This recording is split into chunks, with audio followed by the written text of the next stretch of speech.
கடலலை கொஞ்சும் திருச்செந்தூரில் விஸ்வரூபமே வேலையா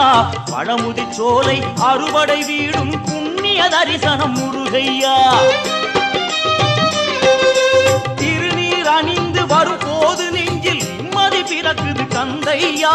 சுகனே சிவனார் மகனே உன்னை பாட பாட சுகமாகுதையா வேல் முருகா அரோகரா அரோகரா வேல் முருகா